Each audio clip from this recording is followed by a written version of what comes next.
आचार्य प्रशांत कहते हैं कि सच्चा प्यार या क्या होता है।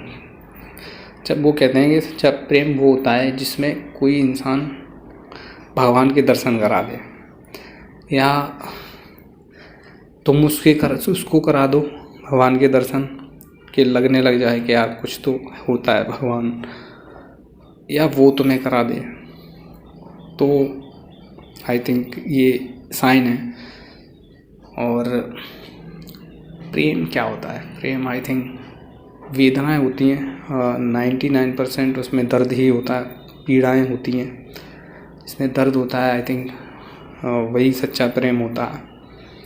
और सच्चा प्रेम, और कोई अगर किसी को अच्छा लगता है, प्रेम करता है, तो वो उस इंसान के हृदय की खूबसूरती है कि वो उसको अच्छे से समझता है, अच्छी चीज़ें नज़र से देखता है। आई थिंक वो उस इंसान की खूबसूरती है, ना कि उस सामने वाले की। जो उसको प्रेम करता है वो उसकी हृदय को समझता है चीज़ों, और ये समझने नहीं, वो होती हैं, कोई इस पर वो कर नहीं सकता, ये गॉड गिफ्टेड है। और एक और बात है कि जो सच्चा प्रेम होता है उसमें आई थिंक वो इंसान सच बोलेगा हमेशा, सामने वाला हमेशा सच बोलेगा, झूठ नहीं बोलेगा।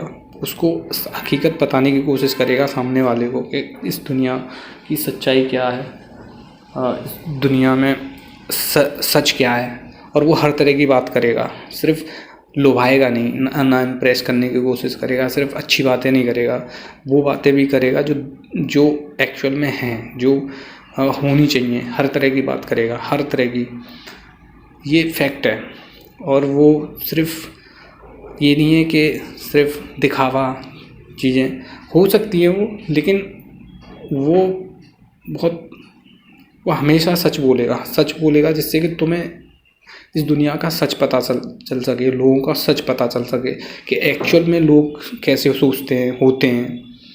ये सारी चीज़ें वो करेगा, 100% करेगा। कोई भी हो, ये होता है 100%। तो ये होता है, और वो हमेशा प्रेम ही करेगा। कोई ये नाटक नहीं करेगा कि मुझे दोस्ती करनी है, ये करनी है एंड ऑल दैट।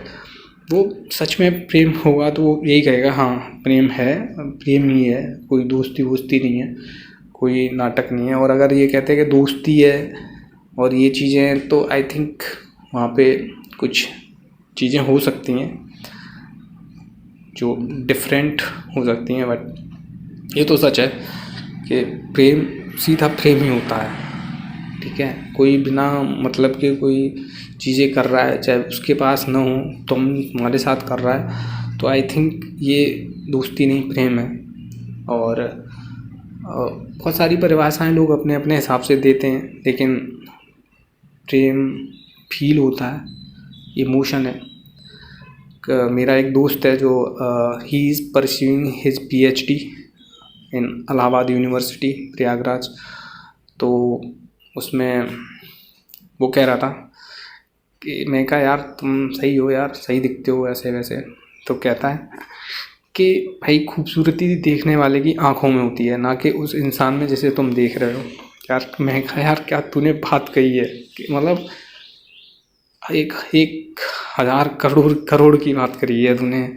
ये कि खूबसूरती देखने वाले की आंखों में होती है, ना कि उस इंसान में जिसे तुम देख रहे हो। जो देख रहा है और जो महसूस कर रहा है, फील कर रहा है, वो खूबसूरत है, समझ रहे हो, तभी वो फील कर पा रहा है ना। तो उसकी आंखों में होती है। बहुत सारी चीज़ें हैं इंटरेस्टिंग, लेकिन सच्चा प्रेम आज़ाद करता है आपको। अटैचमेंट हो सकती है, सबसे पहले आकर्षण होता है, क्रेविंग होती है, फिर एक अटैचमेंट बनती है, मोह होता है। और ये सब टूटने के बाद भी अगर चीज़ें हैं तो वाकई में सच्चा प्रेम है, वो प्रेम ही है। और इसमें कोई दोहराए नहीं है। सब बहुत कुछ गलत हो जाने के बाद भी कोई है, आई थिंक रहना चाहता है। आई थिंक ये ट्रू लव है। लव अब मुझे नहीं पता, मुझे प्रेम ही समझ आता है, बाकी तो परिभाषाएं बदल गई हैं। क्योंकि प्रेम होता है वो बस प्रेम होता है, उसमें कोई वो नहीं होता। प्रेम एक ही बार होता है, बाकी फिर उसके बाद व्यापार होता है। व्यापार इतना लोग अपने हिसाब से रिश्ते बनाते हैं, पैसे देके और ये सब चीज़ करके। पर सच्चे प्रेम में इस चीज़ का कोई होता नहीं है। लेकिन अब परिभाषा बदल गई है, क्योंकि लोग अब इंसानों से नहीं, पैसों से रिश्ता रखना शुरू कर दिया है। ये उनकी चीज़ है, लेकिन जो सही चीज़ें वो हमेशा रहेंगी, अच्छे लोग हमेशा रहेंगे, अच्छी चीज़ें हमेशा रहेंगी। जिस हिसाब से कलयुग चल रहा है तो वो सारी चीज़ें भी देखने को मिलेंगी। लोग जो सही हैं, सही रास्ते पे चलेंगे, वो हमेशा दुख झेलेंगे। ऐसा नहीं है हमेशा झेलेंगे, लेकिन दुख मिलेंगे उनको। बहुत पहले किसी ने कह के जा चुका है कोई कि कुछ है, तो वो वक्त भी आ गया है कि ऐसा कलयुग आएगा जब हंस चुगेगा दाना तरिया, कौआ मोती खाएगा। ये वाली चीज़ें भी इम्प्लीमेंट होने लग गई हैं सोसाइटी में। तो ये चीज़ भी देखनी पड़ेगी और सारी चीज़ें देखनी पड़ती हैं।